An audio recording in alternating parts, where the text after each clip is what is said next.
একটা শেয়াল বনে বিচরণ করছিল। ও একটা ছোট্ট শাবক দেখতে পেল। ও ভাবলো, আজ একেই আমি খাবার হিসেবে গ্রহণ করব। আশেপাশে দেখলো কেউ দেখছে না, তো কেউ ছিল না। আর সেই শাবকের ওপর আক্রমণ করল, যা হলো একটা ঘোর অপরাধ। বনের নিয়ম অনুসারে আপনি কখনোই শাবকের ওপর আক্রমণ করতে পারেন না। তারপর এই খবরটা যখন রাজা সিংহ জানতে পারলেন, সভার আয়োজন করলেন। কিন্তু সেখানে শেয়াল বলল, আমি তো এরকম কিছু করিনি। কিন্তু যদি আপনি এরকম বলেন, কোনো প্রমাণ দিন, এর কোনো সাক্ষী আছে? তখন রাজা সিংহ পেঁচাকে ডেকে পাঠালেন, যে সেই মুহূর্তে বৃক্ষের শাখার ওপর বসেছিল। সে সব কিছু দেখেছিল। পেঁচা সব সত্যি কথা বলল, আর শেয়ালকে মৃত্যুদণ্ড দেয়া হলো। এবার এই কাহিনী আমি আপনাকে কেন শোনালাম? কারণ মানুষও কখনো কখনো এরকম কর্ম করেন যা শিয়াল করেছে। এটা ভাবেন কেউ দেখছে না, যখন আমি অনুচিত কর্ম করতেই পারি। কিন্তু না, আপনি যাই করুন না কেন, কেউ না কেউ অবশ্যই তা দেখছে। কোনো ব্যক্তি না হলেও কোনো প্রাণী, না হলে কোনো যক্ষ বা দেব বা প্রেত। যদি এনারা কেউ না দেখেন, তাহলে ধরিত্রী মাতা দেখেন, যেখানে দাঁড়িয়ে আপনি সেই কর্ম করছেন, তাই না? তাই একটা কথা সবসময় মনে রাখবেন, কে দেখছেন কে দেখছেন না সেই বিষয়ে ভাবা ছেড়ে দিন। এটা খুব সহজ কথা। আপনি যদি উচিত কর্ম করেন, উচিত ফল পাবেন। যদি অনুচিত কর্ম করেন, তাহলে আপনি অনুচিত ফল অবশ্যই পাবেন। সেই জন্য উচিত পথে চলতে থাকুন, উচিত কর্ম করতে থাকুন, আর আমার সাথে ভালোবেসে বলুন, রাধা রাধা। আপনি কখনো কোনো বাজকে নিজের বাসা বানাতে দেখেছেন? এই বাজ যখনই কোনো বাসা বানায়, তখন উঁচু গাছের ডালে বা কোনো পর্বতের শিখরে বাসা বানায়, অনেক উচ্চতায়। আর সেখানে তার সন্তানও জন্মগ্রহণ করে। যখন এই সন্তানেরা জন্মায়, তখন এই বাজ খুবই ভালোবেসে এবং খুব সাবধানে এদের পালন পোষণ করে। নিজের ঠোঁট দিয়ে তাদের ঠোঁটে খাবার পরিবেশন করে। কিন্তু যেই সেই সন্তানেরা হৃষ্টপুষ্ট হয়ে যায় এবং সেই কথা বাজ নিজে বুঝতে পেরে যায়, সেই বাজ নিজেই সেই বাসা ছিন্ন ভিন্ন করে দেয়। সেই সন্তান যাদের সবেমাত্র ডানা গজিয়েছে, কিভাবে উঠতে হয় তারা জানে না, সেই সন্তানগুলিকে উচ্চতা থেকে ঠেলে দেয়। সেই সন্তান প্রথমে ভয়ভীত হয়ে যায়। তারা সামনে মৃত্যুকে দেখতে পেয়ে ভয়ের কারণে তাদের ডানা ঝাপটাতে থাকে। আর সেই প্রক্রিয়াতেই সেই সন্তানগুলি উড়তে শুরু করে দেয়। এবার এই ঘটনায় আমরা কি শিক্ষা পেতে পারি? এটাই, যদি আপনি মাতা পিতা হন, তাহলে নিজের সন্তানকে অবশ্যই স্নেহ করুন, কিন্তু তাদেরকে নিজের আঁচলের তলায় বেঁধে রাখবেন না। যদি আপনি চান আপনার সন্তান জীবনে উন্নতি করুক, তাহলে নিজের মুঠো থেকে তাদের স্বতন্ত্র করে দিন। এই সংসারে সংঘর্ষ করতে দিন। সেই সন্তান নিজেই বুঝতে পারবে যে জন্মের সময় পাওয়া ডানা কি করে ব্যবহার করতে হয়। আর আপনার চোখের সামনে আপনার সন্তান এই আকাশে উড়তে থাকবে। তাহলে আসুন আমার সাথে ভালোবেসে বলুন, রাধা রাধা। সংসারে সবচেয়ে পবিত্র মানা হয় গঙ্গা জলকে। কখনো ভেবে দেখেছেন কেন? কারণ গঙ্গা জলের আবির্ভাব অত্যন্ত শুদ্ধ হয়, তার জন্ম শুদ্ধ হয়, যেখান থেকে তার শুরু সেটাই শুদ্ধ হয়। আর শুরুটা শুদ্ধ হওয়া অত্যন্ত আবশ্যক। আমাদের জীবনে সবই শুরু হয় আমাদের ভাবনা থেকে। নিজের ভাবনাকে শুদ্ধ রাখুন, কারণ এই ভাবনা থেকেই আবির্ভাব হয় শব্দের। আপনার শব্দ শুদ্ধ। এই সংসারে, এই জীবনে নিজের ভাবনা শুভ রাখলে, শুদ্ধ করলে, আপনার মন সুপ্রসন্ন হয়ে বলবে, রাধা রাধা। মানুষ জন্মগ্রহণ করে, তার সাথে ভয়েরও জন্ম হয়। ছোটবেলা থেকেই আমাদের মনে কোনো না কোনো প্রকারের ভয় থেকেই যায়। কেউ এই বিষয়ে ভয় পায় যে তার কোনো বস্তু তার থেকে দূরে চলে যাবে। কেউ এই বিষয়ে ভয় পায় যে আমি নিজেকে হারিয়ে ফেলব। কেউ এই ভেবে ভয় পায় যে আমার প্রিয়জনেরা তারা যেন আমার থেকে দূরে না চলে যায়। কেউ এই ভেবে ভয় পায় যে আমরা যেন পথ না হারিয়ে ফেলি। আদি ইত্যাদি। কিন্তু সত্যি কথা বলতে ভেবে দেখুন, এই ভয় বাস্তবে কি? শুধুই একটা মনস্থিতি, আর কিছুই নয়। যা কিছু আপনি জীবনে পেয়েছেন তা একদিন আপনাকে হারাতে হবে। এই জীবন হলো আপনারই, কিন্তু তাও একদিন সমাপ্ত হবে। তাই ভয় পেয়ে কি লাভ? এই ভয় শুধু আপনাকে জীবন যাপন করা থেকে বাধা দিচ্ছে, আর কিচ্ছু নয়। পথ হারিয়ে ফেললেই বুঝতে পারবেন যে নতুন পথ কিভাবে বানাতে হয়। কিছু মানুষকে জীবন থেকে হারালে তবেই আপনি বুঝবেন যে আপনার আপনজনকে। এই ভয়ের কারণে ভীত হয়ে থাকবেন না। এই তারা নক্ষত্র অন্ধকারের অভাবে গুরুত্ব হারায়। শিবকেও মহাদেব হওয়ার জন্য বিষ পান করতে হয়েছিল। প্রত্যেক পরিস্থিতি, প্রত্যেক সাফল্য আপনার পরীক্ষা নেবে। তাতে উত্তীর্ণ হওয়া হলো আপনার কর্ম। যখনই আপনি ভয় পাবেন বা সংকটের সম্মুখীন হবেন, তখন সাহসের সাথে তার সম্মুখীন হন। মনে রাখবেন, যে সম্মুখীন হতে জানে, সাফল্য তার সাথে সবসময় থাকে। আসুন আর আমার সাথে ভালোবেসে বলুন, রাধা রাধা। আমাদের হাতটা দেখুন। এই হাতে 5টা আঙুল আছে, যা ভিন্ন ভিন্ন ধরনের। একরকম কেন নয়? কারণ হলো প্রত্যেকের নিজের নিজের গুরুত্ব আছে, নিজের নিজের মাহাত্ম্য আছে। এরা ভিন্ন, তাই একত্রিত হয়ে মুষ্টিবদ্ধ করা সম্ভব, যার দ্বারা আমরা আত্মরক্ষাও করতে পারি, আবার আক্রমণও করতে পারি। যদি 5টি আঙুল সমান হতো তাহলে মুষ্টিবদ্ধ হতে পারত না, নিজেদের মধ্যে বিভ্রান্তির সৃষ্টি করত। এবার এরকমই কিছু আমাদের সংসারেও হয়। আমাদের দেশ, যেখানে একটি ভূমির ওপর ভিন্ন ভিন্ন ধর্মের মানুষ বাস করেন, ভিন্ন ভিন্ন জাতি, ভিন্ন ধর্ম, ভিন্ন ভাষা। কিন্তু যদি আমরা এটা ভাবি যে কিভাবে এই দেশকে কল্যাণের পথে নিয়ে যাওয়া যায়, কিভাবে এর বিকাশ করা সম্ভব, তাহলে আমাদের একত্রিত হওয়া শিখতে হবে। যেইভাবে 5টা আঙুল একত্রিত হয়, মুষ্টিবদ্ধ হয়, সেইভাবেই আপনার যে ভাষাই হোক, যে ধর্মই হোক, যে জাতি হোক না কেন, ঠিক আছে, আবশ্যক হলো আপনার নিজের কর্মভূমির সাথে, আপনার ধরিত্রীর সাথে যুক্ত থাকা, সাথে থাকা। তবেই দেশের উন্নয়ন সম্ভব। তবেই এই দেশ স্বতন্ত্র থাকবে, সফল হবে, আর এই মন প্রসন্ন হয়ে বলবে, রাধা রাধা। যদি আমি আমার চোখ বেঁধে কোনো একটা নির্দিষ্ট দিকে নিজের সমস্ত শক্তি প্রয়োগ করে ছুটে যাই, তাহলে কি হবে? আমি কোথাও ধাক্কা খেতে পারি, নিজের ক্ষতি করতে পারি, কোথাও পড়ে যেতে পারি, তাই না? অর্থাৎ এটা নিশ্চিত এই কাজ আমার করা উচিত নয়। কিন্তু আজকের দিনে প্রত্যেকটা মানুষ এই কাজই করছেন, তাই না? কোনো কাজ করার পূর্বে সেই কাজের বিষয়ে সম্পূর্ণ তথ্য কোথায় সংগ্রহ করছেন? শুধু এটুকু জানেন যে এই কাজটা করলে কত ধন অর্জন করবেন আর কত নাম হবে, আর ব্যাস সামনে এগিয়ে যান। এটা উচিত নয়। পূর্ণরূপে যে কোনো কাজ করার আগেই সেই কাজের বিশ্লেষণ করে নেওয়া উচিত, তা বুঝে নেওয়া উচিত, এবং সেই বিষয়ে অবশ্যই খেয়াল রাখা উচিত যে আপনার শরীর এবং আপনার মন এই কাজ করার জন্য কি প্রস্তুত রয়েছে। যদি তা না হয়, তাহলে প্রথমে নিজেকে শুধরে নিন, তারপরে সেই কাজ করুন। যদি এইভাবে জীবনে সামনে এগোন, তাহলে সাফল্যের সম্ভাবনা জীবনে অনেক বেশি বেড়ে যাবে।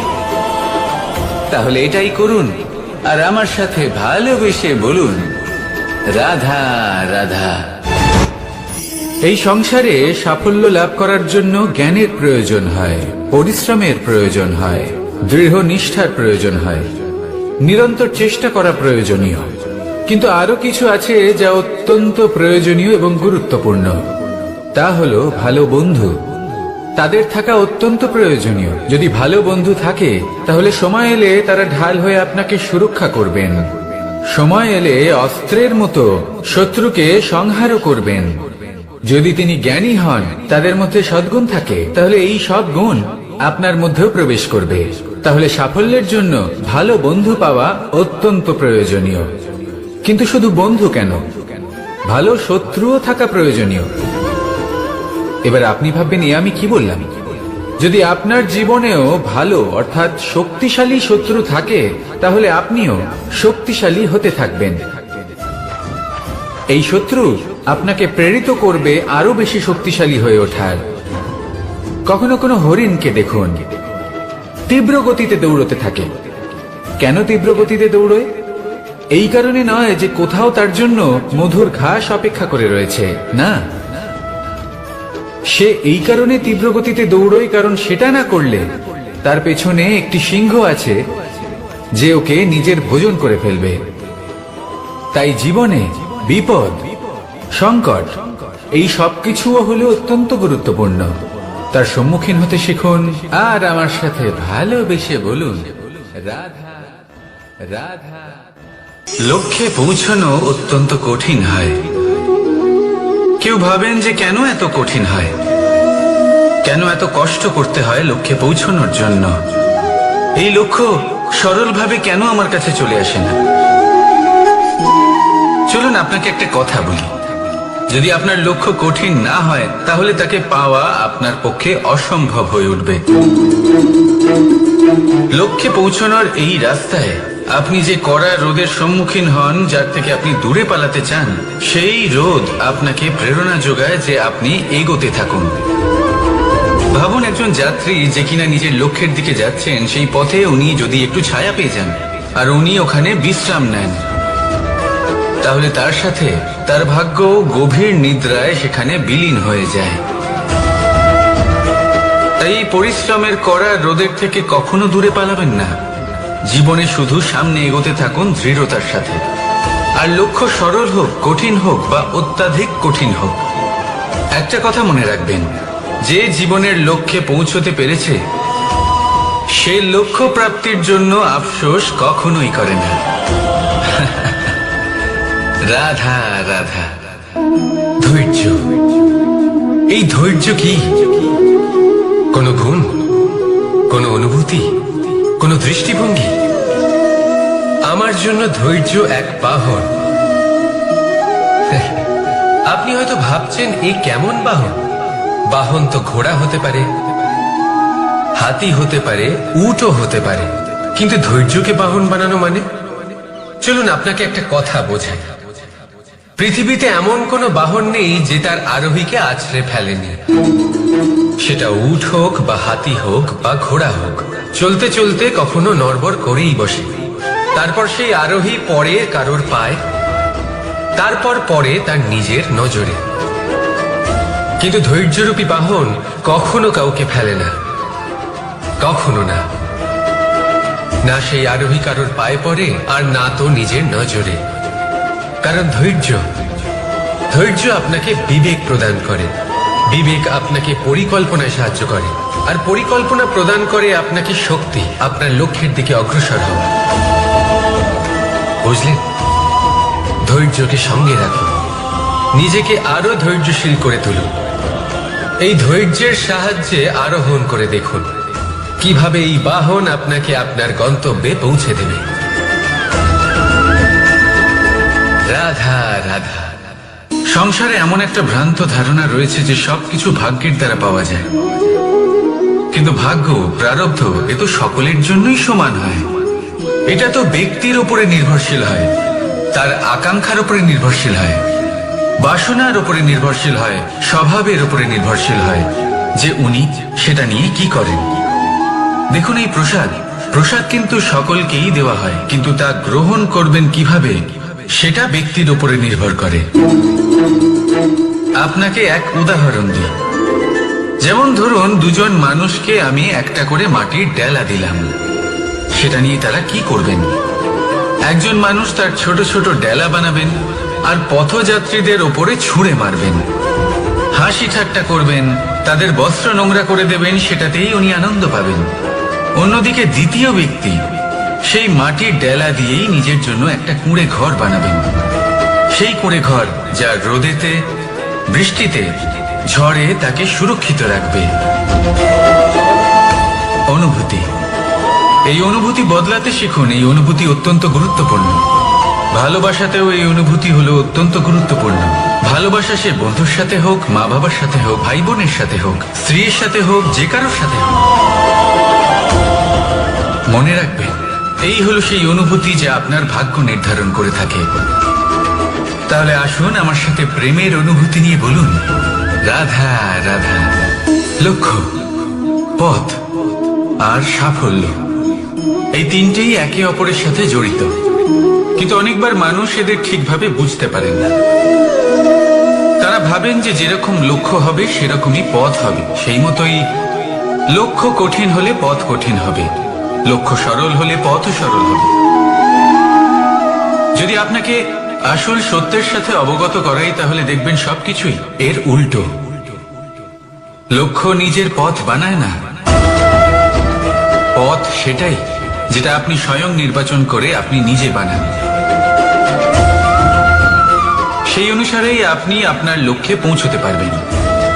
সেই জন্য জীবনে যখনই লক্ষ্যে পৌঁছানোর পথের বিষয়ে আপনি কোনো সিদ্ধান্ত নেবেন, তাহলে তা ভেবে চিন্তে নেবেন, কারণ এই পথ অত্যন্ত গুরুত্বপূর্ণ। পথ যদি শুভ হয়, তাহলে লক্ষ্য আপনা থেকেই শুভ হয়ে যায়।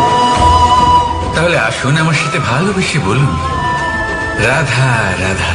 ভাগ্য আর কর্ম, এই দুই এমন শব্দ যাকে ঘিরে সমগ্র সংসার। কেউ বলে আমার ভাগ্যে এটা ছিল না, যা পেলে আমার জীবন অন্যরকম হতো। কেউ বলে আমার গত জন্মের কর্ম নিশ্চয়ই এমন ছিল, যে কারণে এই জন্মে এরকম ভাগ্য পেয়েছি আমি। এই সব বাদ দিন আর একবার শান্ত চিত্তে ভাবুন। আপনি বুঝতে পারবেন যে ভাগ্য আর কর্ম এই দুই এই জন্মে। তফাৎ শুধুমাত্র এটাই যে যদি ভাগ্যের কথা বলা রাধা রাধা নাম, কত সাধারণ একটা বিষয়। প্রত্যেক মানুষ যে জন্ম নেয় তাকে একটা নাম দেওয়া হয়, যা সে পেয়ে থাকে তার মাতা পিতার দ্বারা, না হলে তার গুরুর দ্বারা, বা কোনো আত্মীয়ের দ্বারা, বা কোনো কাছের মানুষের দ্বারা। এই নামের সাথে সে আস্তে আস্তে বেড়ে ওঠে। কিন্তু এটাই কি সেই নাম? এই নামই কি সবকিছু? কখনোই নয়। একটা নাম সেটা যা আপনি জন্মের সময় লাভ করেন, যে নামে আপনি কর্মের পথে অগ্রসর হন। আরো একটা নাম সেটা যা আপনি আপনার কর্মের দ্বারা অর্জন করেন, আর এই নামেই আপনাকে সবাই যুগ যুগ ধরে মনে রাখে।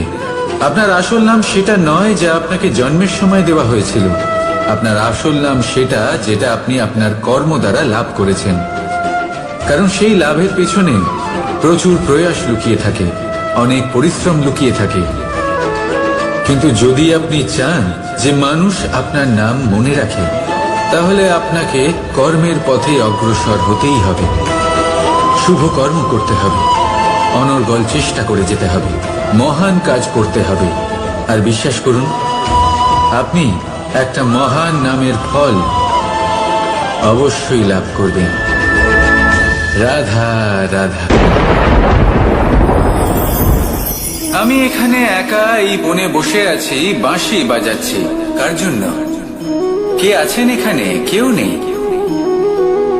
আমার প্রজা, আমার রাজ্য, আমার পরিবার আমার থেকে অনেক দূরে আছেন। আমি এখানে একা এই বনে বসে এই আকাশের এই রঙের, গাছের এই সব ফলের, মাটির সুবাসের আনন্দ উপভোগ করছি। কেন? আমি হলাম দ্বারকাধীশ। এমন কি রাজকীয় বা ভৌতিক সুখ রয়েছে যা আমি ওখানে পেতে পারি না? সবকিছুই পেতে পারি, তাও এখানে বনে একা বসে আছি।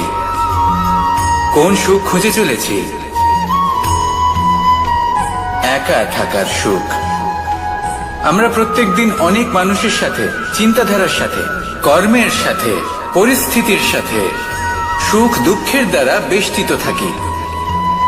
জীবনের এই চক্রে আমরা জড়িয়ে পড়তে থাকি। যতই আমরা এই সমস্যার সমাধান করি, আমরা ততই এতে জড়িয়ে পড়ি। আমরা এতটাই জড়িয়ে পড়ি যে যখন আমরা আয়নায় নিজেদের দেখি, তখন আমরা নিজেদের চিনতেই পারি না। এমন মনে হয় যেন আমরা নিজেদের হারিয়ে ফেলেছি। সেই জন্য প্রত্যেক দিন আপনি কিছু সময় নিজের সাথে কাটান একান্তে। এটা অত্যন্ত আবশ্যক। নিজের অস্তিত্বের গভীরে গিয়ে দেখতে শিখুন। নিজেকে বুঝুন, অদ্ভুত শান্তির অনুভূতি হবে। যেমন এই বায়ু, এই বৃক্ষ, এই পুষ্প, এই নিসর্গ, এদের মতো আপনিও কখনো একলা হতে শিখুন। কখনো নিসর্গের একটা অংশ হয়ে দেখুন। এই মন প্রসন্ন হয়ে বলবে, রাধা। একবার একটা শেয়াল বনে বিচরণ করছিল। ও একটা ছোট্ট শাবক দেখতে পেল। ও ভাবলো, আজ একেই আমি খাবার হিসেবে গ্রহণ করব। আশেপাশে দেখলো কেউ দেখছে না তো, কেউ ছিল না। আর সেই শাবকের ওপর আক্রমণ করল, যা হলো একটা ঘোর অপরাধ।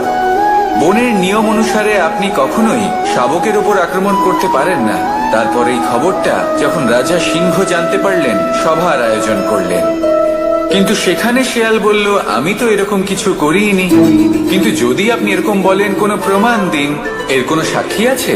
তখন রাজা সিংহ পেঁচাকে ডেকে পাঠালেন, যে সেই মুহূর্তে বৃক্ষের শাখার ওপর বসেছিল। সে সব কিছু দেখেছিল। পেঁচা সব সত্যি কথা বলল, আর শেয়ালকে মৃত্যুদণ্ড দেয়া হলো।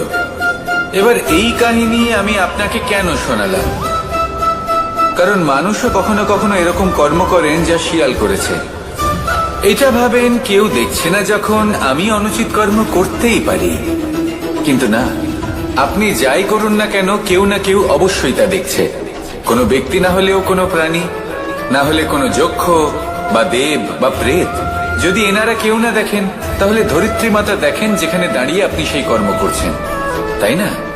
তাই একটা কথা সবসময় মনে রাখবেন, কে দেখছেন কে দেখছেন না সেই বিষয়ে ভাবা ছেড়ে দিন। এটা খুব সহজ কথা। আপনি যদি উচিত কর্ম করেন, উচিত ফল পাবেন। যদি অনুচিত কর্ম করেন, তাহলে আপনি অনুচিত ফল অবশ্যই পাবেন। সেই জন্য উচিত পথে চলতে থাকুন, উচিত কর্ম করতে থাকুন, আর আমার সাথে ভালোবেসে বলুন, রাধা রাধা। বাহ, পুষ্পের সুবাস আমার খুব ভালো লাগে। অত্যন্ত সুন্দর হয় এই পুষ্প। এইভাবে চারিদিকে পুষ্প দেখে মন আনন্দিত হয়ে ওঠে। এবার আপনারা ভেবে দেখুন, আমার চারিদিকে পুষ্প নয়, আগুন আছে। তাহলে কি হবে? আমার শরীর কি জ্বলে যাবে না? অবশ্যই জ্বলবে। শরীরকে কি আগুনের তাপ সহ্য করতে হবে না? অবশ্যই সহ্য করতে হবে। এটাই হলো প্রকৃতির নিয়ম। এই নিয়ম কিন্তু আমরা সবাই জানি, কিন্তু আমাদের মধ্যে বেশিরভাগ মানুষ এই বিভ্রান্তি নিয়ে বাঁচি যে এই যে প্রকৃতির নিয়ম, তা আমার উপর প্রযোজ্য নয়। তা কিন্তু নয়। আমাদের চতুর্দিকে এই যে নিসর্গ রয়েছে, আমরা তার কতটা ক্ষতি করি সেটা একবার ভেবে দেখুন। আমরা বনাঞ্চল জ্বালিয়ে দিই, বায়ু দূষিত করি, জল দূষিত করি, প্রাণীদের হত্যা আমরা করি। কেন? এই নিসর্গ আমরা নষ্ট করি, যদিও আমরা জানি যে আমরাও হলাম এই নিসর্গেরই অংশ।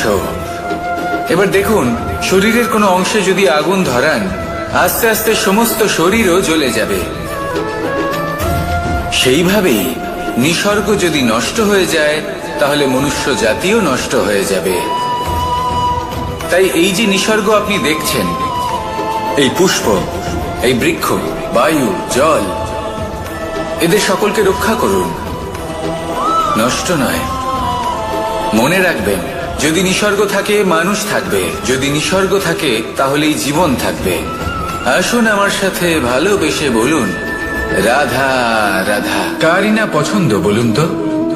অত্যন্ত সুস্বাদু হয় এই মধু, মিষ্টি খেতে হয় এবং তা শক্তিও প্রদান করে। এবং প্রত্যেকটি মিষ্টি পদার্থের মতোই এতেও খুব তাড়াতাড়ি পিঁপড়ে ধরে যায়।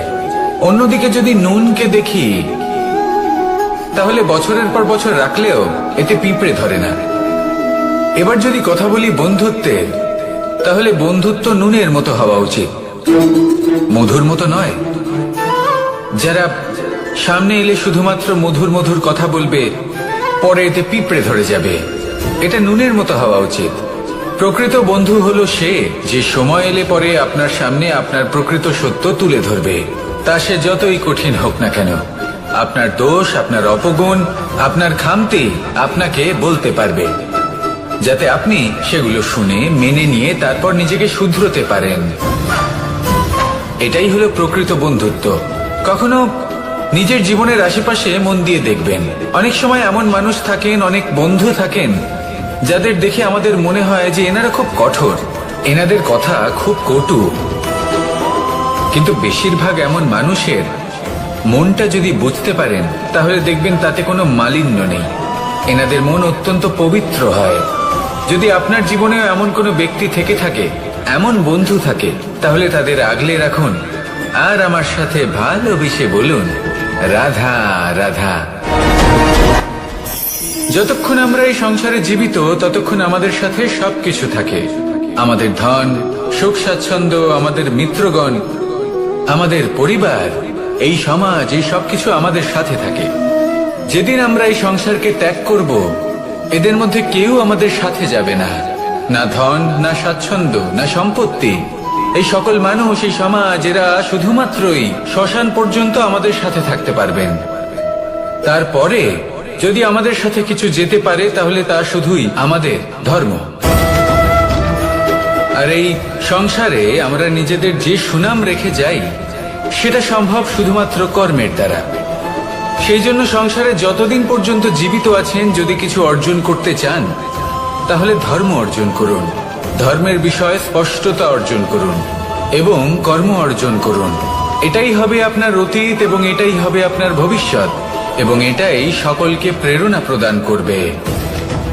আসুন আমার সাথে ভালোবেসে বলুন, রাধা রাধা। যখনই কোনো যাত্রায় যাব বলে মনে করি তখনই আমরা প্রস্তুত থাকি আসন্ন বিপদের জন্য বা সংকটের জন্য। যেমন যদি আমাদের মনে হয় যে আজকের পরিবেশ খুব ঠান্ডা হবে, তাহলে আমরা গরম বস্ত্র ধারণ করি বা সেটাকে সাথে নিয়ে যাই। যদি মনে হয় যে বৃষ্টি হতে পারে বা বৃষ্টি হয়ে চলেছে, আমরা দেখছি, তাহলে আমরা একটা ছাতা সাথে নিয়ে নিই। আমরা প্রস্তুত থাকতে চাই এবং এটাই উচিত, এবং সেই কারণেই আমরা যাত্রায় সাফল্য লাভ করি। কিন্তু যদি আমরা কথা বলি জীবনযাত্রা নিয়ে, যা কিনা সব থেকে বেশি গুরুত্বপূর্ণ, তাহলে তার জন্য আমরা পূর্ণরূপে প্রস্তুত থাকি না। আশেপাশের মানুষ, এই সমাজ, আমাদের সাথী, আমাদের মিত্ররা যে কোনো মুহূর্তে বদলে যেতে পারেন। সেই জন্য আমরা নিজেদেরকে কখনো সাবধান করি না, কখনোই নিজেদের প্রস্তুত করি না। আমাদের এটা কখনোই মনে হয় না যে এরকম হতে পারে, আর সেই কারণেই শেষে গিয়ে আমরা অত্যন্ত দুঃখ পাই। একটা অমূল্য শিক্ষা আছে যেটা আমাদের লাভ করা উচিত, সতর্ক থাকা উচিত। এই জীবনযাত্রার জন্য শুধুমাত্র এই পরিবেশের বিষয়ে তথ্য সংগ্রহ করা বা তাকে অনুমান করা, এটুকু হলেই চলবে না। আমাদের আশেপাশের মানুষজনকে দেখতে হবে, তাদের স্বভাব, পরিস্থিতির ওপর নজর রাখতে হবে।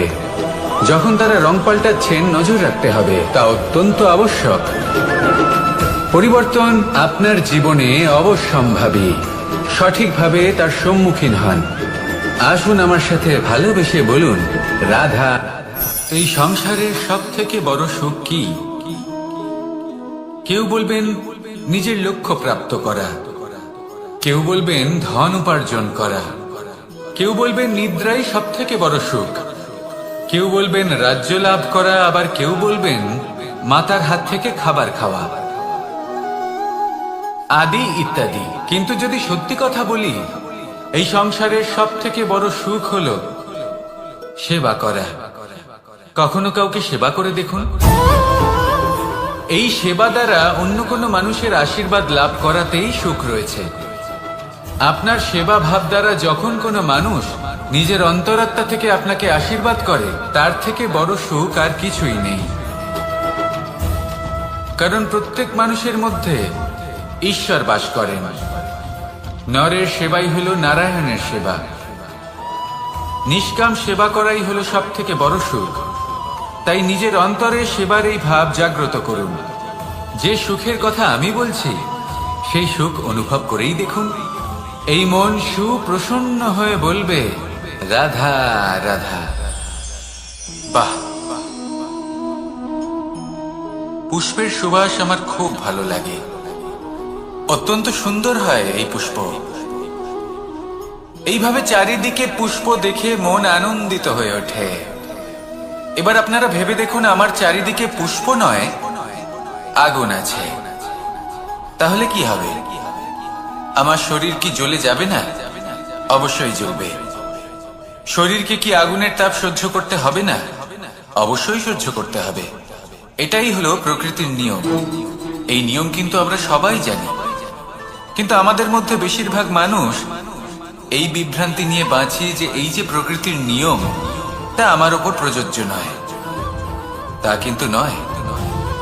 আমাদের চতুর্দিকে এই যে নিসর্গ রয়েছে, আমরা তার কতটা ক্ষতি করি সেটা একবার ভেবে দেখুন। আমরা বনাঞ্চল জ্বালিয়ে দিই, বায়ু দূষিত করি, জল দূষিত করি, প্রাণীদের হত্যা আমরা করি। কেন? এই নিসর্গ আমরা নষ্ট করি, যদিও আমরা জানি যে আমরাও হলাম এই নিসর্গেরই অংশ। এবার দেখুন, শরীরের কোনো অংশে যদি আগুন ধরান, আস্তে আস্তে সমস্ত শরীরও জ্বলে যাবে। সেইভাবেই নিসর্গ যদি নষ্ট হয়ে যায়, তাহলে মনুষ্য জাতিও নষ্ট হয়ে যাবে। তাই এই যে নিসর্গ আপনি দেখছেন, এই পুষ্প, এই বৃক্ষ, বায়ু, জল, এদের সকলকে রক্ষা করুন, নষ্ট নয়। মনে রাখবেন, যদি নিসর্গ থাকে মানুষ থাকবে, যদি নিসর্গ থাকে তাহলেই জীবন থাকবে। আসুন আমার সাথে ভালোবেসে বলুন, রাধা রাধা। লক্ষ্যে পৌঁছানো অত্যন্ত কঠিন হয়। কেউ ভাবেন যে কেন এত কঠিন হয়, কেন এত কষ্ট করতে হয় লক্ষ্যে পৌঁছানোর জন্য। এই লক্ষ্য সরলভাবে কেন আমার কাছে চলে আসে না? চলুন আপনাকে একটা কথা বলি, যদি আপনার লক্ষ্য কঠিন না হয় তাহলে তাকে পাওয়া আপনার পক্ষে অসম্ভব হয়ে উঠবে। লক্ষ্যে পৌঁছানোর এই রাস্তায় আপনি যে কড়া রোদের সম্মুখীন হন, যার থেকে আপনি দূরে পালাতে চান, সেই রোদ আপনাকে প্রেরণা যোগায় যে আপনি এগোতে থাকুন। ভাবুন, একজন যাত্রী যে কিনা নিজের লক্ষ্যের দিকে যাচ্ছেন, সেই পথে উনি যদি একটু ছায়া পেয়ে যান আর উনি ওখানে বিশ্রাম নেন, তাহলে তার সাথে তার ভাগ্য গভীর নিদ্রায় সেখানে বিলীন হয়ে যায়। তাই এই পরিশ্রমের কড়া রোদের থেকে কখনো দূরে পালাবেন না। জীবনে শুধু সামনে এগোতে থাকুন দৃঢ়তার সাথে। আর লক্ষ্য সরল হোক, কঠিন হোক বা অত্যাধিক কঠিন হোক, একটা কথা মনে রাখবেন, যে জীবনের লক্ষ্যে পৌঁছতে পেরেছে সে লক্ষ্য প্রাপ্তির জন্য আফসোস কখনোই করে না। রাধা রাধা। ধৈর্য, এই ধৈর্য কি কোনো গুণ, কোনো অনুভূতি, কোনো দৃষ্টিভঙ্গি? আমার জন্য ধৈর্য এক বাহন। আপনি হয়তো ভাবছেন, এই কেমন বাহন? বাহন তো ঘোড়া হতে পারে, হাতি হতে পারে, উটও হতে পারে, কিন্তু ধৈর্যকে বাহন বানানো মানে? চলুন আপনাকে একটা কথা বোঝাই। পৃথিবীতে এমন কোনো বাহন নেই যে তার আরোহীকে আছড়ে ফেলেনি। সেটা উট হোক বা হাতি হোক বা ঘোড়া হোক, চলতে চলতে কখনো নড়বড় করেই বসে। তারপর সেই আরোহী পড়ে কারোর পায়, তারপর পড়ে তার নিজের নজরে। কিন্তু ধৈর্যরূপী বাহন কখনো কাউকে ফেলে না, কখনো না। না সেই আরোহী কারোর পায়ে পড়ে, আর না তো নিজের নজরে। কারণ ধৈর্য আপনাকে বিবেক প্রদান করে, বিবেক আপনাকে পরিকল্পনায় সাহায্য করে, আর পরিকল্পনা প্রদান করে আপনাকে শক্তি, আপনার লক্ষ্যের দিকে অগ্রসর হওয়া। বুঝলেন?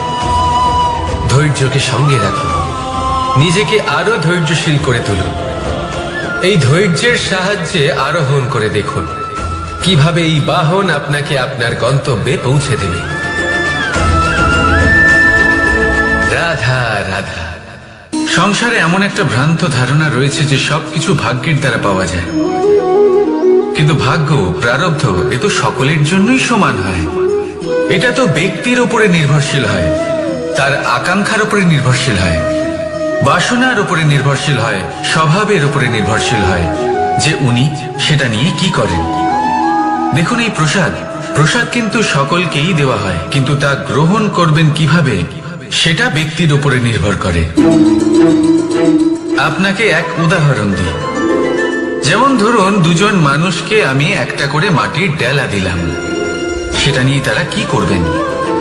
একজন মানুষ তার ছোট ছোট ডেলা বানাবেন আর পথযাত্রীদের ওপরে ছুঁড়ে মারবেন।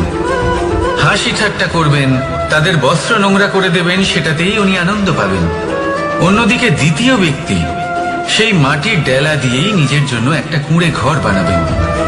সেই কুঁড়ে ঘর যা রোদেতে, বৃষ্টিতে, ঝড়ে তাকে সুরক্ষিত রাখবে। অনুভূতি, এই অনুভূতি বদলাতে শিখুন। এই অনুভূতি অত্যন্ত গুরুত্বপূর্ণ। ভালোবাসাতেও এই অনুভূতি হলো অত্যন্ত গুরুত্বপূর্ণ। ভালোবাসা সে বন্ধুর সাথে হোক, মা বাবার সাথে হোক, ভাই বোনের সাথে হোক, স্ত্রীর সাথে হোক, যে কারোর সাথে হোক,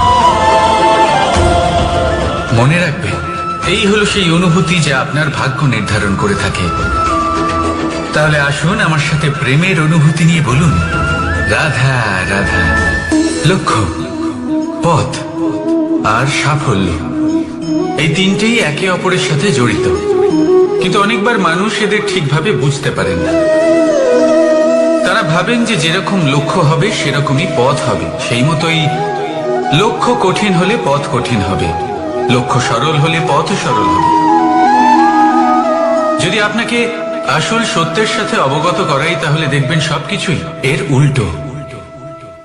লক্ষ্য নিজের পথ বানায় না,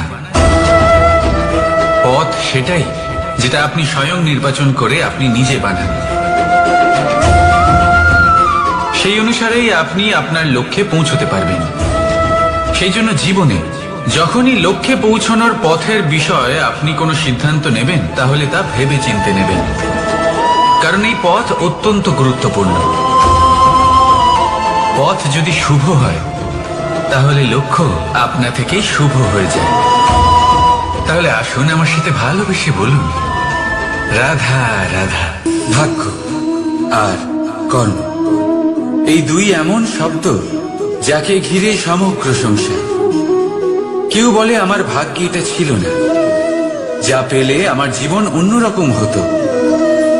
কেউ বলে আমার গত জন্মের কর্ম নিশ্চয়ই এমন ছিল, যে কারণে এই জন্মে এরকম ভাগ্য পেয়েছি আমি।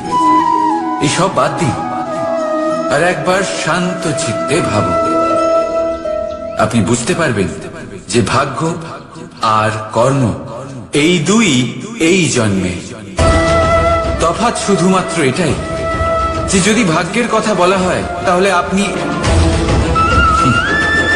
রাধা রাধা। নাও, কত সাধারণ একটা বিষয়।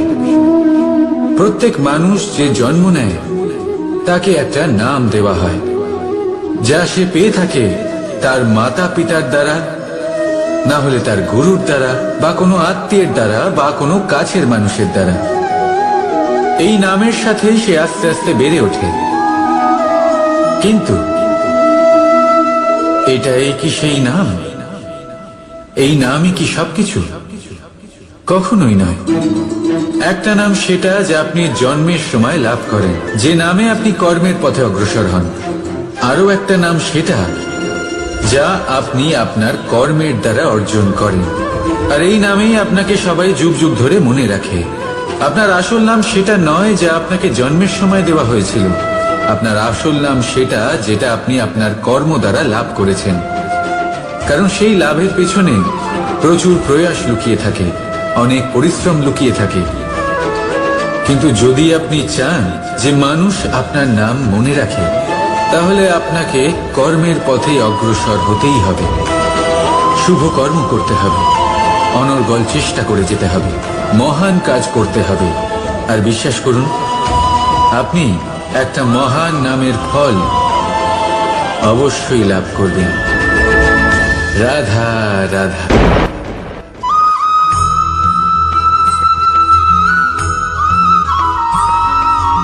মধু কারই না পছন্দ বলুন তো? অত্যন্ত সুস্বাদু হয় এই মধু, মিষ্টি খেতে হয় এবং তা শক্তিও প্রদান করে। এবং প্রত্যেকটি মিষ্টি পদার্থের মতোই এতেও খুব তাড়াতাড়ি পিঁপড়ে ধরে যায়। অন্যদিকে যদি নুনকে দেখি, তাহলে বছরের পর বছর রাখলেও এতে পিঁপড়ে ধরে না। এবার যদি কথা বলি বন্ধুত্বের, তাহলে বন্ধুত্ব নুনের মতো হওয়া উচিত, মধুর মতো নয়। যারা সামনে এলে শুধুমাত্র মধুর মধুর কথা বলবে, পরে এতে পিঁপড়ে ধরে যাবে।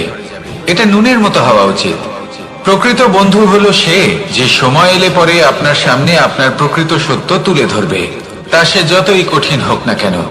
আপনার দোষ, আপনার অপগুণ, আপনার খামতি আপনাকে বলতে পারবে, যাতে আপনি সেগুলো শুনে মেনে নিয়ে তারপর নিজেকে শুধরোতে পারেন। এটাই হলো প্রকৃত বন্ধুত্ব। কখনো নিজের জীবনের আশেপাশে মন দিয়ে দেখবেন, অনেক সময় এমন মানুষ থাকেন, অনেক বন্ধু থাকেন যাদের দেখে আমাদের মনে হয় যে এনারা খুব কঠোর, এনাদের কথা খুব কটু। কিন্তু বেশিরভাগ এমন মানুষের মনটা যদি বুঝতে পারেন তাহলে দেখবেন তাতে কোনো মালিন্য নেই, এনাদের মন অত্যন্ত পবিত্র হয়। যদি আপনার জীবনে এমন কোনো ব্যক্তি থেকে থাকে, এমন বন্ধু থাকে, তাহলে তাদের আগলে রাখুন আর আমার সাথে ভালোবেসে বলুন, রাধা রাধা।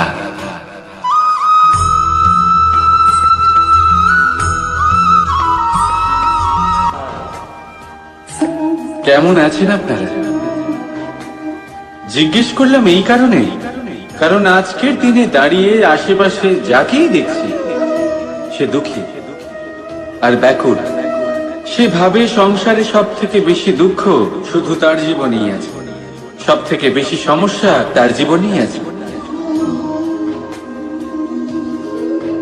সংসারে এমন কেউ নেই যার জীবনে কোনো সমস্যা নেই, আর সংসারে এমন কোনো সমস্যা নেই যেটার সমাধান মানুষের কাছে নেই। কিন্তু সেই সমাধান খোঁজার জন্য নিজের বন্ধ দ্বারগুলিকে খুলে এগিয়ে যেতে হবে, সাহস করে এগিয়ে যেতে হবে। কিন্তু কিছু মানুষ কি করে, নিজের মাথায় হাত দিয়ে কোনো এক কোণায় বসে নিরাশ হয়ে নিজের ভাগ্যকে তিরস্কার করে। না, এটা কখনোই করবেন না। কর্ম করুন, এগিয়ে যান, সাহস দেখান, আর সব থেকে জরুরি কথা, সংযম হারাবেন না। কারণ আপনার লক্ষ্য যতই কঠিন হোক না কেন, সেটা অবধি পৌঁছানোর রাস্তা আপনার পায়ের তলা দিয়ে সর্বদাই যাবে। রাধা রাধা।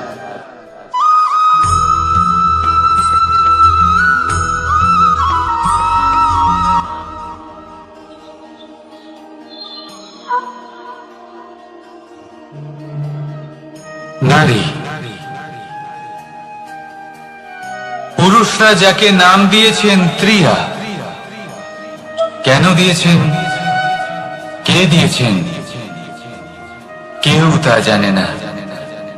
কথায় আছে, পুরুষরা ভাবেন যে ত্রিয়া, ভাবেন একরকম, বলেন অন্য কিছু, আর করেন অন্য কিছুই। কিন্তু সত্যিটা কি এটাই? আসল সত্যি হলো এটাই যে ত্রিয়া হলো সেই চরিত্রহীন পুরুষ আর কেউ নয়।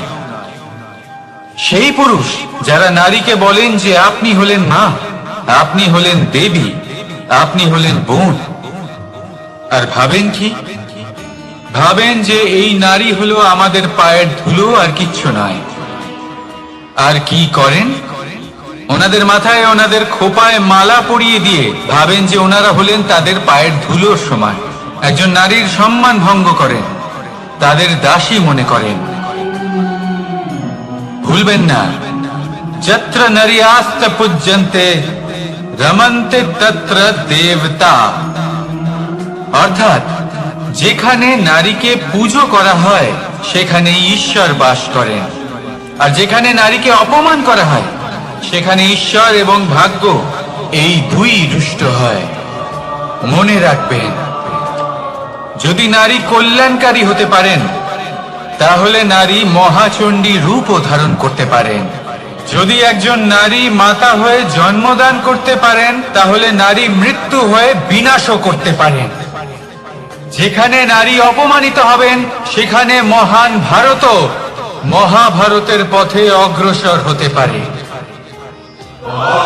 তাই মনে রাখবেন, নারীর অপমান যেন কখনোই না ঘটে। আর যদি কোথাও নারীর অপমান হয় তার অর্থ হলো আপনার বিনাশ আপনার দিকেই আসছে, আর এটা হলো তার প্রথম পদক্ষেপের প্রথম পদধ্বনি।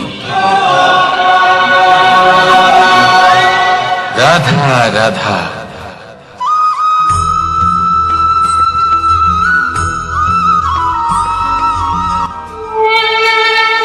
দুঃখ কি, ভয় কি, এদের কিছুটা এইভাবে ভাবা যেতে পারে। জীবনে যখনই আপনি কিছু একটা লাভ করবেন, তখন সেটা হারানোর ভয় তার সাথেই চলে আসে। যেমন আপনি যদি ধন অর্জন করেন, ধন হারানোর ভয় তার সাথেই চলে আসে। সম্পত্তি অর্জন করলে সেটা লুট হবার ভয় তার সাথেই চলে আসে। আর এটা জীবনের সাথেও হয়। যেই মুহূর্তে আপনি জন্ম নেন, মৃত্যুর ভয় তার সাথেই চলে আসে। জন্ম না নিলে মৃত্যু কিভাবে হবে? মৃত্যুর ভয় কোথা থেকে আসবে? এবার এই ভয় কি সেটা আপনাকে বুঝিয়ে বলি। এই ভয় যদি মনের মধ্যে থাকে, জীবনে থাকে, তাহলে যা কিছু লাভ করবেন, সুখ, সম্পত্তি, সুবিধা, ধন, এইগুলি লাভ করার একটা আনন্দ থাকে, এদের সাথে জীবনযাপন করার একটা আনন্দ থাকে। এই ভয় সেই আনন্দ আপনার থেকে কেড়ে নেয়। ধরে নিন কাল আপনার মৃত্যু হতে চলেছে। এবার কালকের মৃত্যুর ভয় আজই মনে পুষে রাখলে, তাহলে এই ভয় আজকের সুখ, আজকের শান্তি আপনার থেকে কেড়ে নেবে। ভয় এটাই করে। সেই জন্য মনে রাখবেন, ভয়ের সঙ্গ আপনি ত্যাগ করে দিলে জীবন যাপনের যে সুখ তা চিরকাল আপনার সাথে থাকবে। আসুন আর আমার সাথে ভালোবেসে বলুন, রাধা রাধা।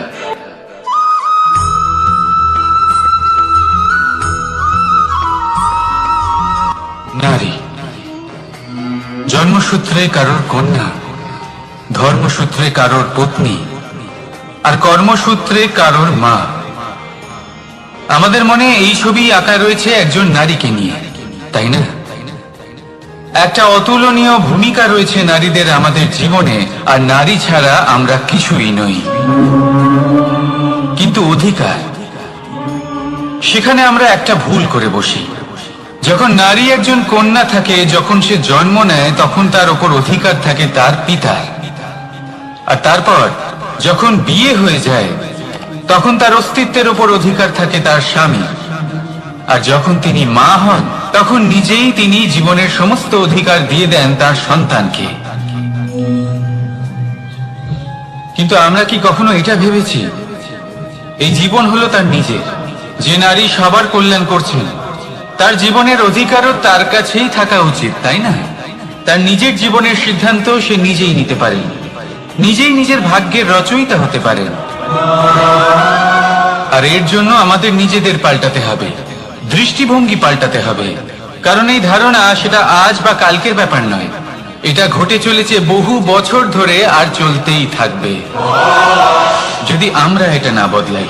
আর এটা তখনই সম্ভব হবে যখন আমরা নিজেদের মধ্যে পরিবর্তন আনব। তাই আজকের পর থেকে, এই মুহূর্ত থেকে, কোনো নারীর ওপর অকারণ অধিকার স্থাপনের আগে সহস্রবার ভেবে দেখবেন।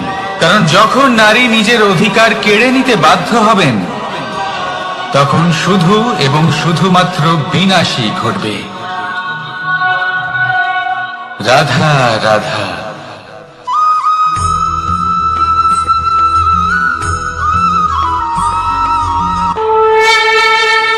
দুঃখ এমন এক অনুভূতি, যেটা আমরা চাই বা না চাই, আমাদের জীবনে এটা অবশ্যই আসবে। আমাদের মনকে বিব্রত করে তুলবে, আমাদের মনকে বিচলিত করে তুলবে। কখনো ভেবে দেখেছেন এই দুঃখ আমাদের জীবনে কেন আসে, কিভাবে আসে? যদি আপনি মন দিয়ে চিন্তা করেন, তাহলে আপনি বুঝতে পারবেন যে এই দুঃখের অনুভূতি পরিস্থিতির থেকে বেশি মানসিকতা, মানসিকতার থেকে বেশি আশেপাশের লোকজনের সাথে জড়িয়ে। কারণ আশেপাশের লোকজনেরাই আপনার জন্য পরিস্থিতি তৈরি করেন, যা ভালোও হতে পারে আবার খারাপ। আপনার আশেপাশের লোকজনেরাই আপনার মানসিকতাকে প্রভাবিত করে, হয় তাকে ভালো করে অথবা খারাপ করে। আমাদের জীবনের অর্ধেক দুঃখ এই কারণে যে আমরা তাদের উপরে আশা রাখি যাদের উপরে কোনো আশা রাখা উচিত নয়, আর অর্ধেক দুঃখ এই কারণে যে আমরা তাদের উপরে সন্দেহ করি যাদের উপর সেটা করা উচিত নয়। তাৎপর্য এটাই যে মানুষকে চেনার চেষ্টা করতে থাকুন। যেদিন আপনি এটা বুঝে যাবেন যে কে সুজন আর কে দুর্জন, সেই দিন এই দুঃখ আপনার জীবন থেকে দূরে কোথাও চলে যাবে। রাধা রাধা।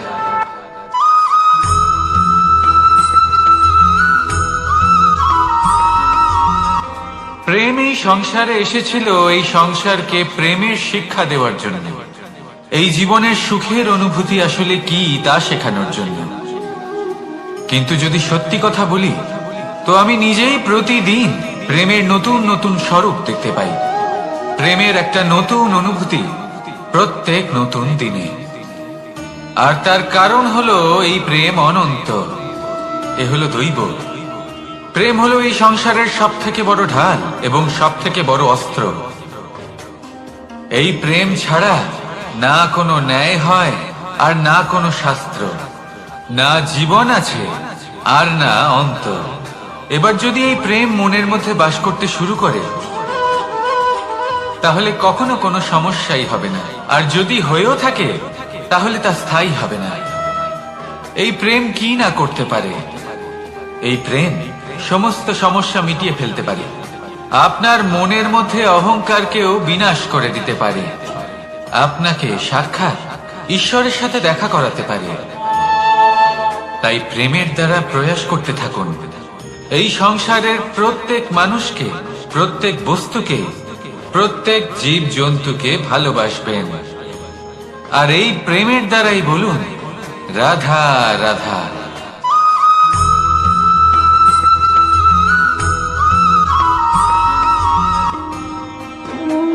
কর্ম, ধর্ম আর কর্তব্য, এই তিনটি একে অপরের সাথে জড়িত। আর অনেক সময় এই তিনটি পালন করতে করতে আমাদের সেই ব্যক্তির সামনে গিয়ে দাঁড়াতে হয়, তার বিরুদ্ধেই যেতে হয়, যাকে আমরা সব থেকে বেশি ভালোবাসি। কিন্তু সেইখানে এই যুদ্ধ কোনো ব্যক্তিগত যুদ্ধ থাকে না, এ হলো কর্ম, ধর্ম আর কর্তব্যের যুদ্ধ। এটা সরল নয়, অত্যন্ত কঠিন হয় তার সম্মুখীন হওয়া যাকে আমরা সব থেকে বেশি সম্মান করি।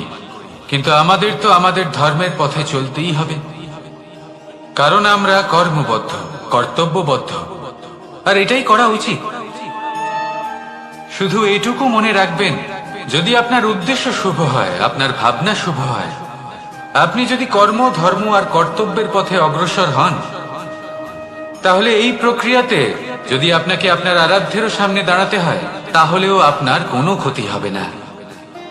তাহলে আসুন আর আমার সাথে ভালোবেসে বলুন রাধা রাধা।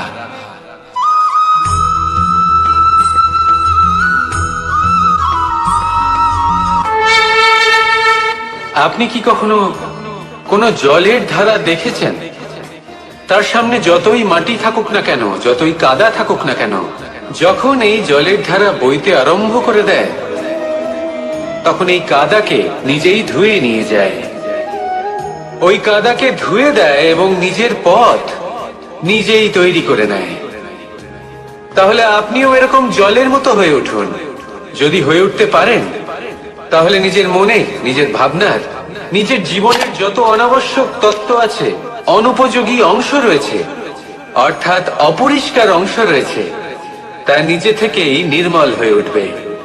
আর যেরকম জলের ধারা কখনো থেমে থাকে না, সব সময় বয়ে চলে, সেইভাবে আপনিও কখনোই থামবেন না। সব সময় বয়ে চলুন, এগোতে থাকুন। পথে যদি অনেক বিপদ আসে, সমস্যা আসে, থামবেন না, তার উপর নিরন্তর প্রহার করুন, নিরন্তর প্রয়াস করুন আর অগ্রসর হন। আপনি ভেবে দেখুন, এই জলের ধারা কখনো থেমে থাকে না, সবসময় বয়ে চলে, বিপদের সম্মুখীন হয়ে তাকে সাথে বয়ে নিয়ে চলে। সেই জন্য জলের ধারা, প্রবাহমান এই ধারা, এর থেকে কখনো দুর্গন্ধ আসে না, এতে কখনো ময়লা জমতে পারে না, বরং পালিত হয় সুন্দর প্রাণবন্ত জীবজন্তু, যেমন সুন্দর ছোট মাছ। তাই আপনিও এটাই করুন, কখনো থামবেন না, শুধু চলতে থাকুন, জলের ধারার মতো বইতে থাকুন। আপনি আপনার লক্ষ্য অবশ্যই খুঁজে পাবেন, আর তার সাথে নিজের অন্তরের যে মালিন্য রয়েছে, তা আপনি নিজেই নিজের থেকে দূরে করে দেবেন। তাহলে আসুন আর আমার সাথে ভালোবেসে বলুন রাধা রাধা।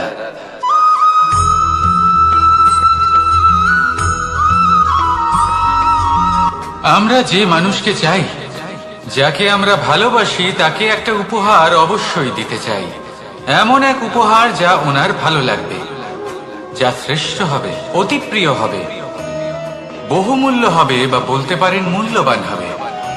তাই আমরা কি করি? আমরা বাজারে যাই, তার জন্য স্বর্ণ, আভূষণ, হিরে, মুক্তো এইসব নিয়ে আসি। কিন্তু এটাই কি সর্বশ্রেষ্ঠ উপহার? কখনোই না। সর্বশ্রেষ্ঠ উপহার হলো স্বাধীনতা, তাকে নিজের মনের মতো বাঁচার স্বাধীনতা। যদি আপনি কাউকে স্বাধীনতা না দিতে পারেন, তাহলে সে কোথাও না কোথাও বন্দী হয়ে যায়, তার বিকাশ কোথাও না কোথাও আটকে যায়।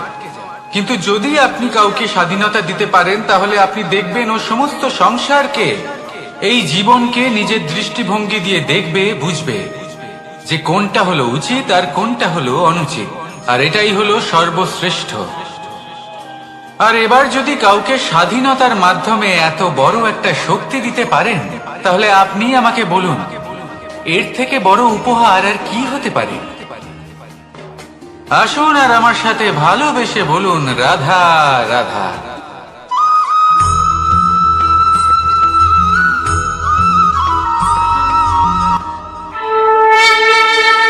এই সংসারে আমাদের জীবনের সব থেকে বড় দোষ কি আপনি জানেন? কেউ বলবেন লোভ, কেউ বলবেন লালসা, কেউ বলবেন অসত্য। দেখুন, দুঃখের মূল কারণ হলো পরিশ্রম না করা। কিছু মানুষ ভাবেন যে আমি জীবনে কোনো পরিশ্রম করব না, অথচ আমি সবকিছু প্রাপ্ত করতে চাই। আর এমন এক কারণের জন্যই দূতের মতো খেলা আমাদের জীবনে প্রবেশ করার সুযোগ পায়। দূত। এই দূত আসলে কি?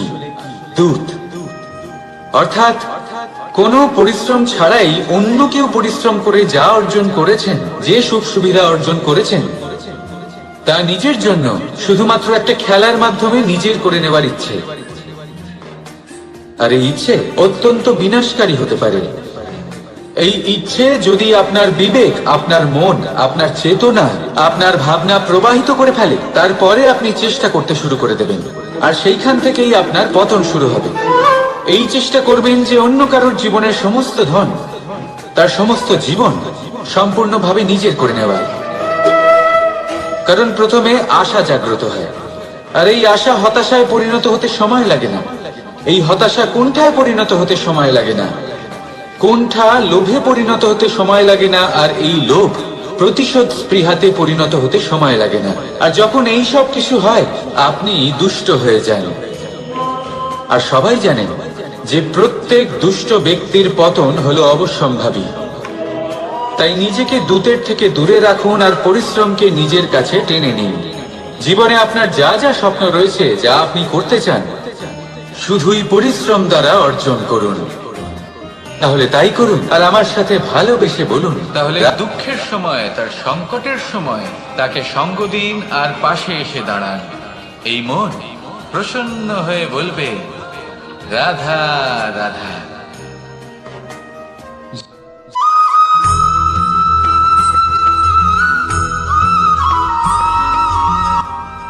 জীবনে এমন কিছু কাজ রয়েছে যা আপনাকে একাই করতে হয়, আর এমন কিছু কাজ রয়েছে যা আপনাকে একসাথে মিলে করতে হয়, একজোট হয়ে, সঙ্গবদ্ধ হয়ে। এবার সঙ্গবদ্ধ বলতে কি বোঝাতে চাইছি? আমি তাদের কথা বলছি না যারা বাস্তবিকভাবে একে অপরের সাথে কাজ করেন। আমি তাদের কথা বলছি যারা একে অপরের থেকে দূরে থেকেও একে অপরকে বিশ্বাস করেন। আমি আগেও বলেছিলাম, সমস্ত বিশ্বের আশা বিশ্বাসেই বসবাস করে, তাই না? তাই যেখানে সমস্ত বিশ্ব আছে, সমস্ত সংসার আছে, সেইখানেই বিশ্বাস রয়েছে। তাই আপনার আশেপাশে এমন দল সঙ্গবদ্ধ করুন যাদের আপনার উপর বিশ্বাস আছে আর যাদেরকে আপনি বিশ্বাস করতে পারেন। তাহলে আসুন আর আমার সাথে ভালোবেসে বলুন, রাধা রাধা।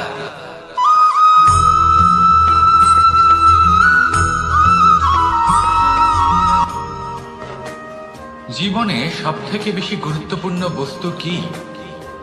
বাড়ি, বাহন, সোনা, ধন। যদি আমি সত্যি বলি তাহলে জীবনে সব থেকে বেশি গুরুত্বপূর্ণ বস্তু কোনো বস্তুই নয়। যদি কিছু গুরুত্বপূর্ণ থাকে তাহলে তা হলো অনুভূতি, করুণা, মিত্রতা, মাতৃত্ব, বাৎসল্য, আর সব থেকে বেশি গুরুত্বপূর্ণ ভালোবাসা। নিজেদের এই জীবনে যদি আপনি শুধুমাত্র বস্তুর খেলাতে মেতে থাকেন তাহলে জীবনে আনন্দ কখনোই থাকবে না। নিজের এই জীবনকে অনুভূতির পীঠস্থান বানিয়ে তুলুন। এই মন প্রসন্ন হয়ে বলবে, রাধা রাধা।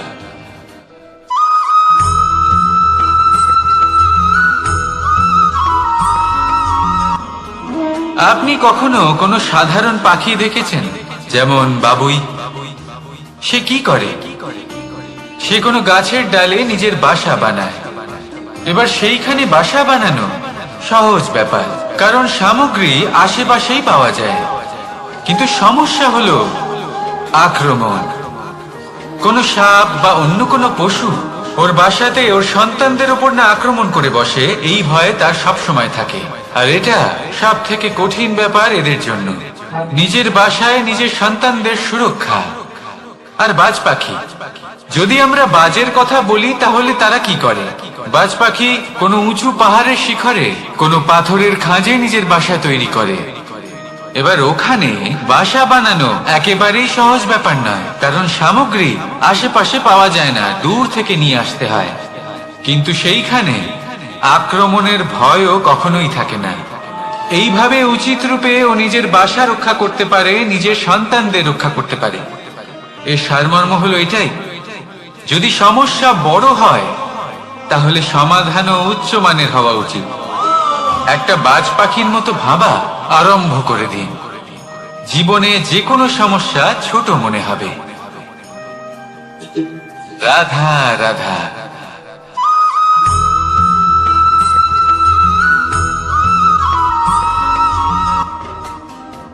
যখনই কোনো ঘূর্ণিঝড় আসে, কোনো প্রলয় আসে, তখন দেখবেন তা কত বৃহৎ প্রভাব ফেলে, কত বড় বিনাশ ঘটায়, বিধ্বংস সৃষ্টি করে।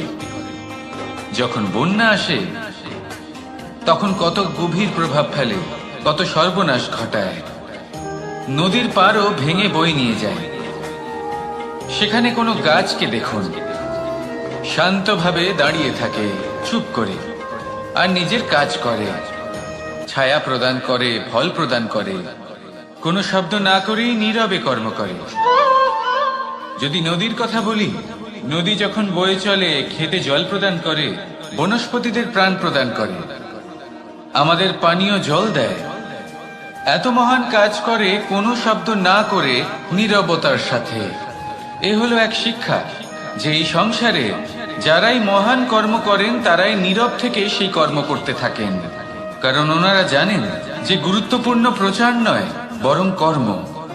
আর যারা রুদ্রের সাথে থাকেন, কোলাহল করেন, তারা শুধুমাত্র ধ্বংসই করেন। এবার আপনি মৌন থেকে শুধুমাত্র কর্ম করে মহান হতে চান, নাকি রুদ্রের সাথে থেকে বিধ্বংস ঘটাতে চান? সিদ্ধান্ত আপনারই। আসুন আর আমার সাথে ভালোবেসে বলুন, রাধা রাধা।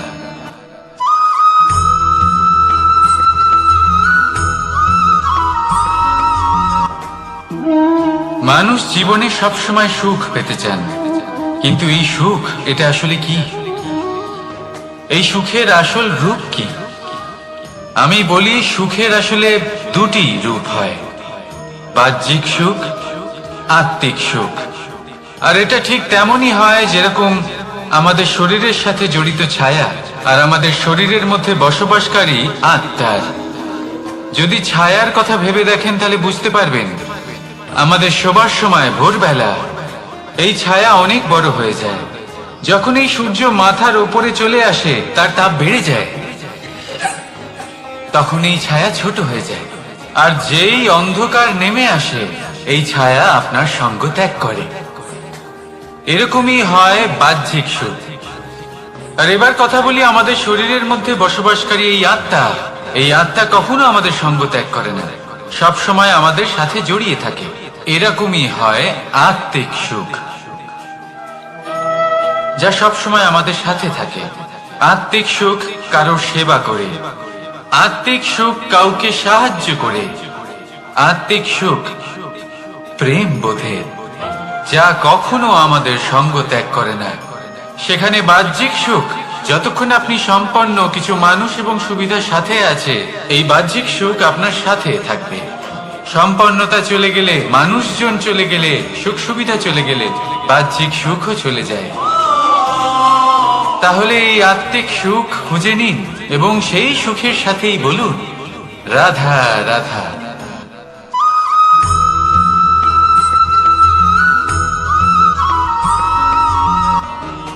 আপনি জীবনে কি হবেন সেটা আপনার পরিশ্রম, আপনার নিরন্তর প্রয়াস আর আপনার নির্বাচিত দিশার উপর নির্ভর করে না। এটা নির্ভর করে আপনার সঙ্গতির উপরেও। এই সঙ্গতি যা হলো অত্যন্ত গুরুত্বপূর্ণ। প্রকৃতিও আমাদের এটাই শেখায় বিভিন্ন উদাহরণ দিয়ে। যদি আপনাকে একটা উদাহরণ দিই, কখনো বাতাসের প্রবাহ লক্ষ্য করবেন। এই বাতাসের প্রবাহ যখন কোনো পুষ্পকে স্পর্শ করে, সেও সুগন্ধে পরিপূর্ণ হয়ে যায়।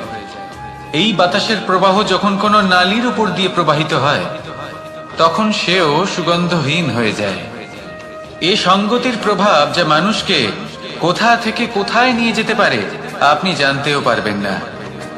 এ হলো সঙ্গতির প্রভাব, যেখানে চানার সাথে গুড়ও মিশে যেতে পারে।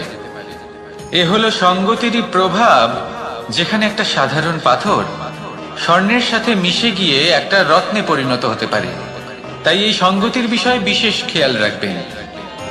আপনি কার সাথে মিশছেন, কি বলছেন, কি শিখছেন, আপনার অস্তিত্বের উপর তাদের কি প্রভাব পড়ছে সব লক্ষ্য করবেন।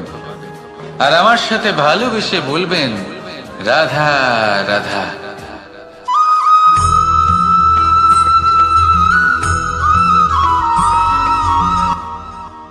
মানুষ এক অত্যন্ত বিচিত্র প্রাণী। পরিকল্পনা করে, ষড়যন্ত্র করে, প্রচেষ্টা করে, কাউকে পরাজিত করার চেষ্টাও করে।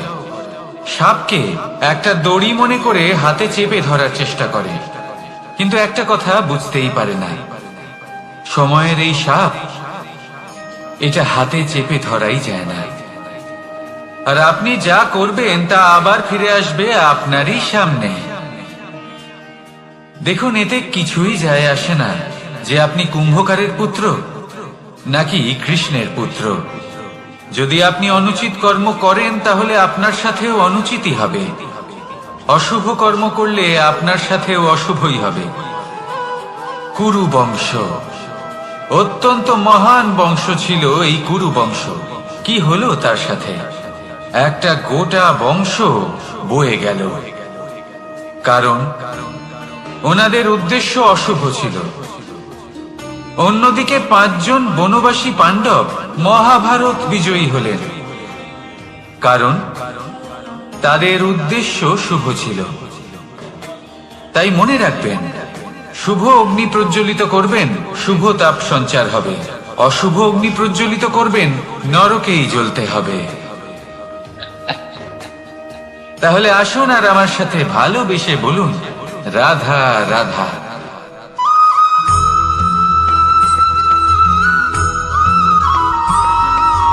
অগ্নি চতুর্থ তত্ত্ব, সব থেকে বেশি গুরুত্বপূর্ণ, কিন্তু তার থেকেও বেশি ভয়াবহ। কখনো অগ্নিকে নিয়ন্ত্রিত রূপে উনুনে জ্বলতে দেখেছেন? এই অগ্নি আমাদের খাবার বানাতে সাহায্য করে, যা আমাদের শক্তি প্রদান করে। কিন্তু এই অগ্নি যখন বিচলিত হয়ে, অনিয়ন্ত্রিত হয়ে কোনো বনের আগুন হয়ে ওঠে, তখন মহা বিনাশ ঘটে যায়। আপনারই অন্তরের ঊর্জা হলো এই অগ্নি। এটা আপনার শক্তিও, আপনার ক্রোধ। একে ব্যবহার কিভাবে করবেন তা আপনারই হাতে। যদি কোনো ব্যক্তি নিজের অন্তরের এই ঊর্জাকে ব্যবহার করেন শক্তির রূপে, তাহলে সে বিকাশ ঘটাতে পারে, নির্মাণ ঘটাতে পারে। কিন্তু যদি কোনো ব্যক্তি তার অন্তরের ঊর্জাকে বিধ্বংসী অস্ত্র বানিয়ে ফেলেন, তাহলে নিশ্চিত রূপে মহা বিনাশ ঘটতে পারে, যাতে বিনাশ তারও অবশ্যই হবে। অনেক বছর পূর্বে এমনই এক আগুনের দ্বারা এই সুন্দর পৃথিবীর নির্মাণ হয়েছিল, আর অনেক বছর পূর্বে এমন এক আগুনেই সমস্ত জীব এবং সংসার বিলুপ্ত হয়ে গেছিল। এবার আপনি আপনার অন্তরের ঊর্জা দ্বারা বিনাশ ঘটাতে চান নাকি নির্মাণ ঘটাতে চান, সেই সিদ্ধান্ত আপনারই। আসুন আমার সাথে ভালোবেসে বলুন, রাধা রাধা।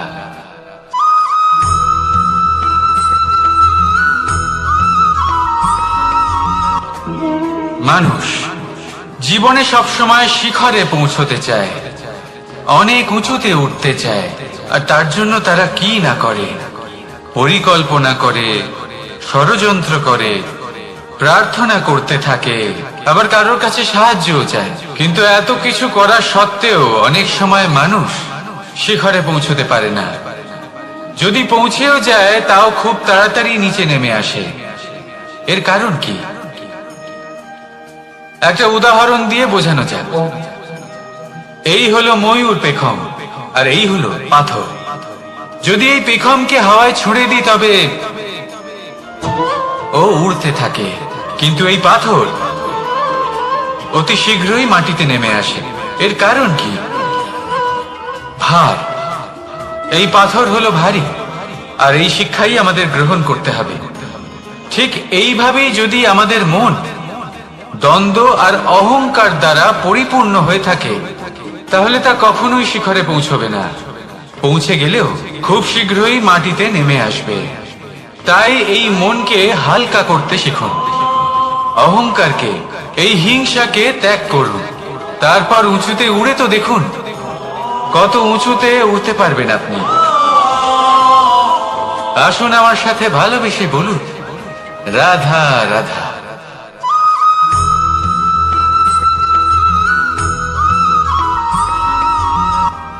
কখনো কখনো এমন হয় আমরা আমাদের বাড়ির উঠোনে বীজ বপন করি, আর তা বিকশিত হয় একটা সুন্দর বৃক্ষে।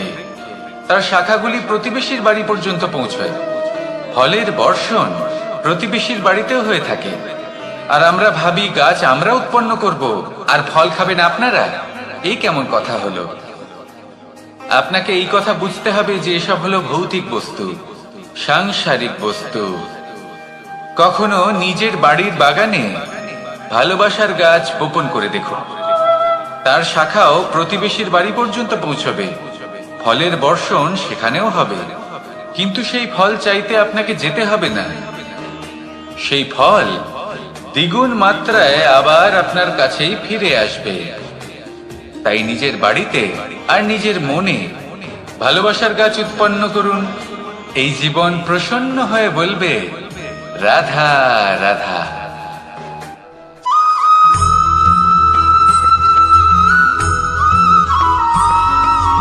আজ আমি আপনাকে এমন এক গল্প শোনাবো যা আমার নন্দ বাবা আমাকে শুনিয়েছিলেন যখন আমি ছোট ছিলাম। কাহিনী একজন সাধু আর একজন বিছের।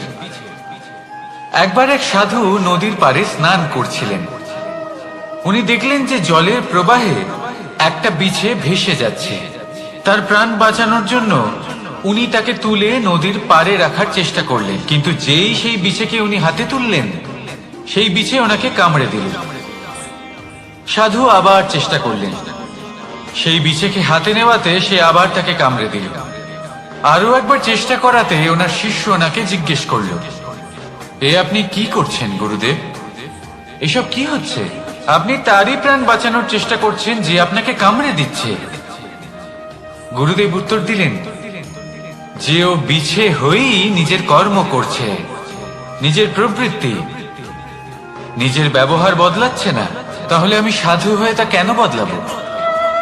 এর তাৎপর্য হলো সরল, যে সংসারে কিছু মানুষ আছেন যারা হয়তো খারাপ, দুষ্ট প্রকৃতির, আর হয়তো তারা কখনোই বদলাবেন না, কখনোই কোনো পরিবর্তন আসবে না। কিন্তু তার মানে এই নয় যে আমরা আমাদের কর্ম করা ছেড়ে দিই, আমরা আমাদের প্রচেষ্টা ছেড়ে দেব। আগে না, আমাদের তো করতেই হবে, কারণ ইতিহাস সাক্ষী আছে যে এই চেষ্টা এই সংসারের ধারাকেও বদলে দিতে পারে। তাহলে আপনিও আসুন আর আমার সাথে ভালোবেসে বলুন, রাধা রাধা।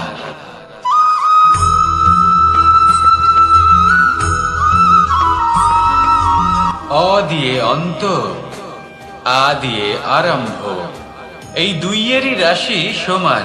যদি আপনি মন দিয়ে দেখেন তবে দেখবেন এদের সম্পর্ক খুবই নিবিড়। কিভাবে? যখন কোনো কিছু শুরু হয় এটা নিশ্চিত হয়ে যায় যে তা সমাপ্তও হবে। আরম্ভই যদি না হয় তার সমাপ্তও হবে না। যা আরম্ভ হয়েছে তার সমাপ্তি হলো অবশ্যম্ভাবী। এটাই হলো প্রকৃতির নিয়ম, একে এড়ানো যায় না। এবার এই কথা আমরা সকলে জানি। এবার মানুষ কি ভাবে যে সমাপ্তির পরে কি হতে পারে, এর উত্তর তাদের কাছে নেই। তাদের উচিত অন্য কোনো বিষয় ভাবা যা বেশি গুরুত্বপূর্ণ। এবার মানুষ এটা জানে না যে মৃত্যুর পরে কি হতে পারে, কিন্তু এই কথা অবশ্যই জানে যে জন্ম থেকে মৃত্যু পর্যন্ত এই সময়, যাকে আমরা জীবন বলে থাকি, এই সময় আমরা কর্ম করতে পারি। এই কথা তো আমরা জানি। তাহলে এমন কি কর্ম করা যেতে পারে যা আমাদের সমাপ্তির পরও আমাদের প্রাসঙ্গিক করে রাখতে পারে, এই বিষয়ে ভাবা উচিত। যে জন্মগ্রহণ করেছে তার মৃত্যু হবেই, এটা সাধারণ বিষয়। কিন্তু ইতিহাস আজও সেই সকল মানুষজনকে স্মরণ করেন যাদের এই সংসার তাদের মৃত্যু নয়, বরং তাদের জীবনকালে যে কর্ম তারা করেছেন তার দ্বারা মনে রাখেন। সেই কর্মের কারণে এই সংসারে তাদের নাম, তাদের কর্ম, তাদের ব্যক্তিত্ব, তাদের কীর্তি অমর হয়ে থাকে এবং থাকবে। আপনার কাছে এতটা সময় নেই যতটা আপনার মনে হচ্ছে আপনার কাছে আছে। সেই জন্য যত শীঘ্র সম্ভব শ্রেষ্ঠ কর্ম করুন, যতটা পারবেন ততটা অধিক সুকর্ম করুন। এই সংসারে নিজেকে অমর করে তুলুন আপনার মৃত্যুর পরেও। আর আমার সাথে ভালোবেসে বলুন, রাধা রাধা।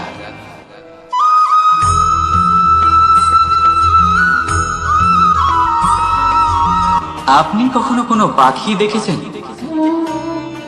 তীব্র বায়ু, ভয়ানক বর্ষা, হিংস্র জীব একাধিকবার তাদের বাসা নষ্ট করে দেয়, কিন্তু তাও সে ঝড়ের সাথে ঝগড়া করে না। সে কখনো বর্ষাকে হিংসে করে না, আর না সে হিংস্র পশুদের ওপর প্রতিশোধ নেয়। সে শুধু স্থান পরিবর্তন করে, অন্য কোনো শক্ত ডালে আবার নিজের বাসা বানাতে উদ্যোগী হয়, আর তারপর সফল হয়ে নিজের পরিবার প্রতিষ্ঠা করে। আর তারপর কিছু মাসের মধ্যেই তার ছোট সন্তানদের আকাশে ডানা মেলে উড়তে দেখা যায়। অন্যদিকে একটি সাপ প্রহারের প্রতিশোধ নেওয়ার উদ্দেশ্যে মানুষের বসতিতে প্রবেশ করে, আর শেষে সে নিজেই মারা যায়। এই শিক্ষাই আমাদের মানুষদের জন্য প্রযোজ্য। প্রতিশোধের আগুনে মানুষ স্বয়ং ভস্ম হয়ে যায়, উত্থান থেকে পতনের দিকে নিয়ে যায়। তাই যদি জীবনে উন্নতি করতে হয় তবে পরিবর্তনের চিন্তা নিয়ে কর্ম করুন, নয়তো প্রতিশোধ আপনাকে রসাতলে তলিয়ে দেবে।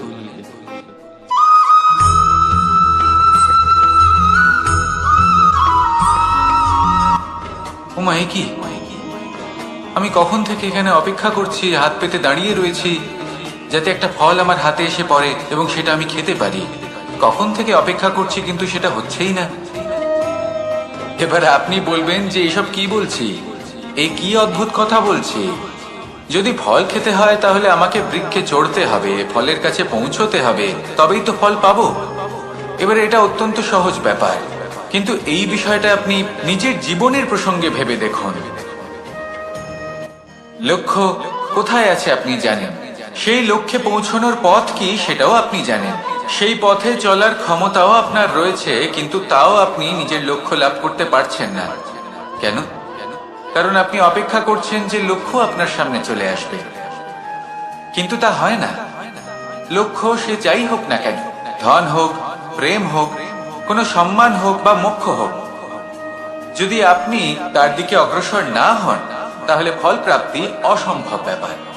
তা কোনোদিনই হবে না। সেই জন্য আপনার চোখের সামনে আপনি যদি নিজের লক্ষ্যকে দেখতে পান, তাহলে উঠুন এবং সেই দিকে অগ্রসর হতে শুরু করুন। নিজের অন্তরের সকল অশুভ গুণ দূর করুন, অলসতা ত্যাগ করুন, অজ্ঞানতা ত্যাগ করে দিন এবং চলতে থাকুন। অবশ্যই মনোবাঞ্ছিত ফল লাভ করতে পারবেন। মনে রাখবেন, চলতে থাকলে তবেই লক্ষ্য প্রাপ্তি হবে। অপেক্ষার দ্বারা শুধুমাত্র মৃত্যু লাভ হবে। আসুন আমার সাথে ভালোবেসে বলুন, রাধা রাধা।